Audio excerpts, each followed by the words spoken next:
Good afternoon, respected chairpersons and co-speakers, Dr. Lakshmanan, and my friend Dr. Fayaz. And thank you for coming today. And then this is something I found it's very interesting talk, actually, in the sense that we know that protein is important, but how you take the protein is number one, and how is it you need to ingest? Are there anything that can be added so improve the assimilation and absorption of the amino acids in the food that you take? So these are a few things that we need to think, but it's something new concept that we can think about. Now, if you look at the functions of a muscle protein, it is a depot of amino acids, right? The muscle protein. Protein serves as a primary repository of amino acids and provides free amino acids for the following functions, such as reincorporation of amino acids into the muscle, energy production through oxidation, and then also it is also a good substrate for neoglucogenesis from the liver.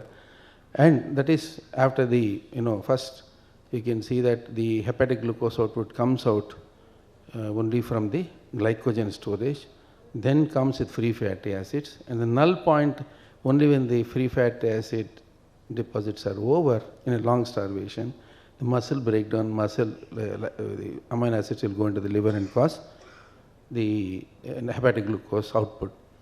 And it is also most important, amino acids are very important for synthesis of immunocomponents, plasma proteins, hormones and enzymes, a very important component of that. Now, by doing exercise, the way it can influence the muscle development is that by doing exercise, it stimulates the muscle growth by triggering repair and strengthening the muscle fibers. But for this to happen, you need to have constantly improved, that is, influx of amino acids. That is very, very important. So, essential for muscle repair and growth, highlighting the significance of dietary protein. Unless you take dietary protein, this good effect of muscle contraction with exercise and then stability of the muscle doesn't happen, because we need to keep on replacing. Now, what is actually, if you look into that, the amount of protein that you need to take is very essential to fulfill essential amino acid needs to maintain nitrogen balance and prevent muscle mass depletion. This is a very, very important statement. Muscle mass depletion. I'll tell you, I'll come back to that. In about next 5 minutes also you will know why this statement of muscle depletion, muscle mass depletion is a very, very important thing, especially as we grow old. And then usually it is about 0.8 grams per kg body weight, and once you are 60 plus, you need to take 1 to 1.5 grams. Okay? Now you can see the statement. Why I am telling is that mass depletion, and as you grow old, you need to take more protein. So the two things that we need to look into. Now, what happens? Life course changes in the muscle mass in the lifetime. How it is happen is that you get the maximum muscle mass around 30 to 35 years of age, and after that, with every decade, about 5 to 8% of muscle is lost. Once you are 60 or more than 50 years old, every year there is a possibility of 2% depletion. So in a decade, you lose about 20% of your muscle mass. And after 70, it is more. Most of them you would have seen in our practice, as you grow old, you can see that the arms will become thinner, the thighs become thinner, and then more protrusion of the abdomen, and even the buttocks, the muscle goes down. You can see that the shape of the muscle comes down. You can see the old people, you can see that. This is absolutely, because you must be wondering why it's not just loss of weight, it is the protein loss. That's most important. That's what we see every day. At home also we see people, no? older people, we can see that. Now, what affects the muscle loss is that the lifestyle, that is impaired nutrition, impaired protein intake, that is number one, and reduced physical activity. Even at older age, you need to do a physical activity, alcohol consumption, cigarette smoking. These are the things. Now, there are sectors that can have genetic factors which may be very rare and very difficult to find out, such as IGF-1 and vitamin D receptor gene abnormalities can be there. Okay? So, we can see that in the lifetime how the protein mass changes, it's a natural phenomenon. It's not that you're doing, but it can be affected or it can be improved or diminished by taking extra protein over the time. So dietary protein makes an important aspect in this. Now what is happening in India? It is, you can see that 73% of Indians are protein deficient, I believe. And this is from a study from India itself actually. And over 90% are not aware of daily protein requirement. That is, generally we say 1 gram per kg body weight, but how many of you are taking so much of weight? Because I am about 80 kilos and then I'm not taking 80 grams of protein, definitely not. I think we need to take, in fact Dr. Mohan was speaking in there, reduce the carbohydrate 10% to 15%, replace with protein.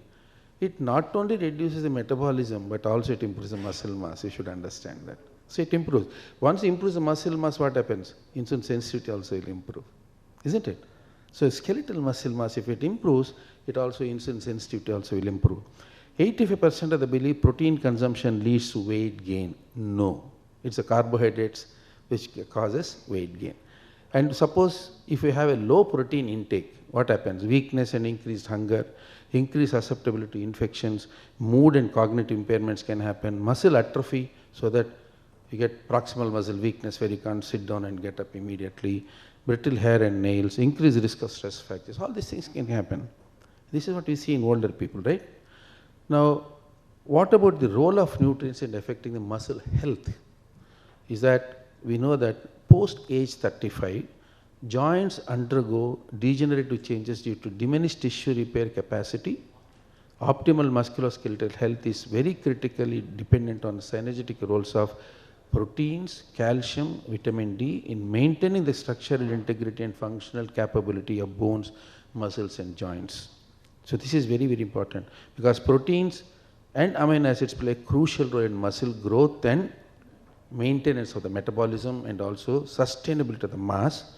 And calcium is a dominant mineral within the bone matrix. All of us know that. Vitamin D improves the bone matrix and also improves the muscle.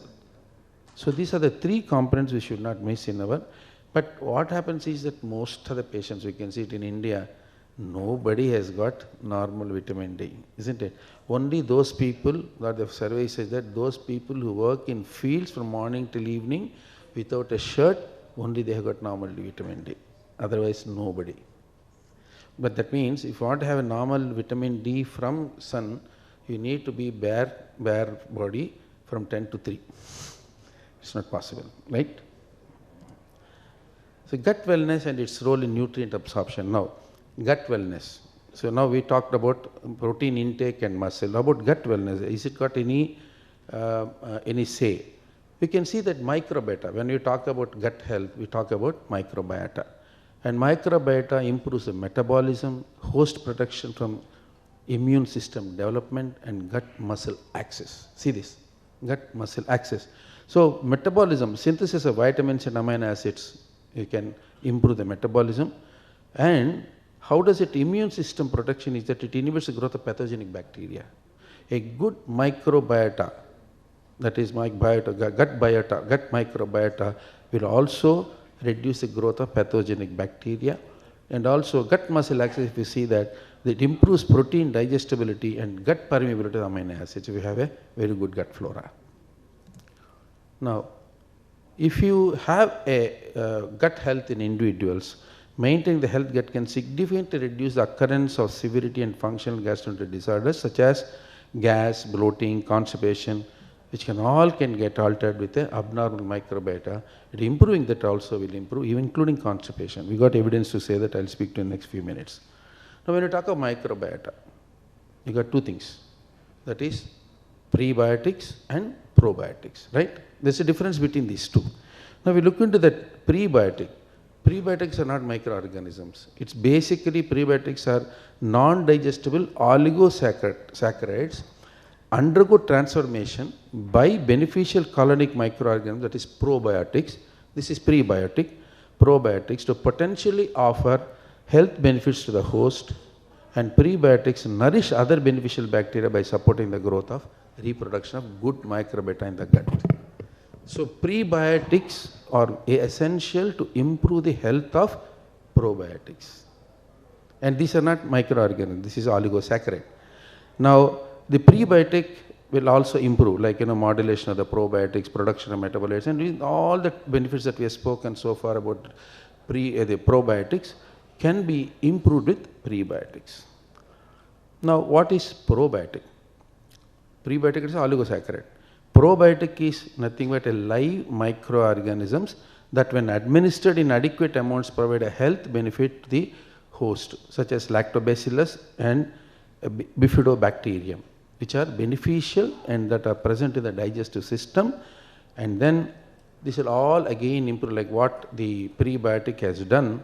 Prebiotic will improve the probiotic and also improve the immunomodulation and normalizing the gut microbiota, and metabolic effects also can improve.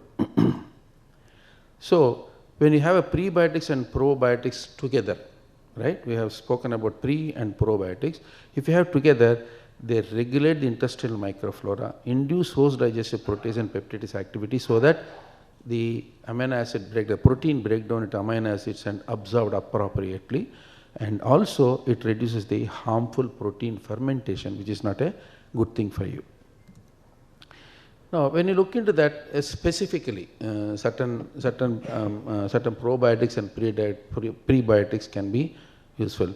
One of the things that Bacillus coagulans unique IS2 is a probiotic, and which is this particular unique IS2 probiotic is got a resilient nature, that is thrives in both aerobic and anaerobic environments, ensuring survival through the gastrointestinal tract, and it also capable of vitamin synthesis and improves the digestion and increases the digestive enzymes and improves the digestion so that protein absorption is better, and then antimicrobial property as well. So this is particularly, those probiotic is a very particularly improves many things. Now, what is the clinical evidence that we can think about? Now, suppose you add this probiotic along with, that is the unique IS2 supplementation along with the whey protein, what happens is that when you add it, you can see that the supplementation with this particular probiotic along with the protein significantly increases the absorption and improved muscle power. What do you mean by muscle power? Improving the mass of the muscle so that you get a better muscle, right? That's what we wanted actually. So, instead of giving whey protein, add this to it and then give it, it is absorbed better and the muscle integrity also will improve. That's what we wanted.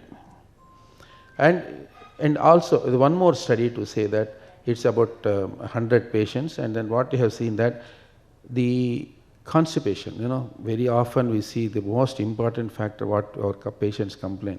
In fact, I'm one of the first persons to do the rounds in the hospital also. Before the primary consultant comes, I go there for diabetes, 8 o'clock I go there. Most of the people say that I constipated. That's what they say. This is what you see in our clinic, right? So I think this probiotics usage also will improve the constipation. The evidence is here, about 100 people.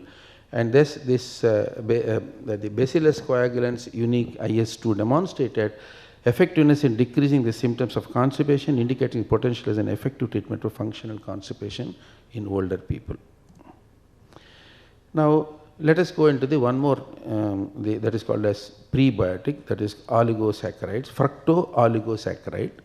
And remember, we said that it is not an organism. Fructo-oligosaccharide is a type of non-digestible carbohydrates classified as bifidogenic oligosaccharides and are recognized as soluble dietary fiber as well. Fiber is also a fiber. It is water soluble, highly hygroscopic, thermally stable, and it can survive in both aerobic and anaerobic environment, and then so that it is resistant to hydrolysis by digestive enzymes. So it directly goes to the colon. It is not digested by the stomach or the duodenum, directly goes to the colon, and so that when it goes to the colon, it does its job to improve the microbiota. Probiotics are improved. This is what FOS take reaches intact in the colon because it is not digested and promotes growth of certain microbes like bifidobacteria, and then you can see that all the benefits that we can think about can be there by using this. So the FOS is that it's a prebiotic effect, relief from constipation, facilitates mineral absorption, modulate the immune system as well. Now, what is the evidence that we have on gut microbiota? So, it's a double-blind, placebo-controlled, diet-controlled study about 10 patients. And what they have done is that they've added this along with the protein, and in the placebo group they added fructose syrup. And what is concluded with this is that it positively influences gut bacteria by promoting the growth of bifidobacteria, which is very good bacteria, and reducing the plasma TBRS concentration, which is nothing but it increases the TBRS is one of the oxidative molecule that can happen, and the effects lasting even after the FOS intake period. So as long as you take this FOS, even the gut health also will improve.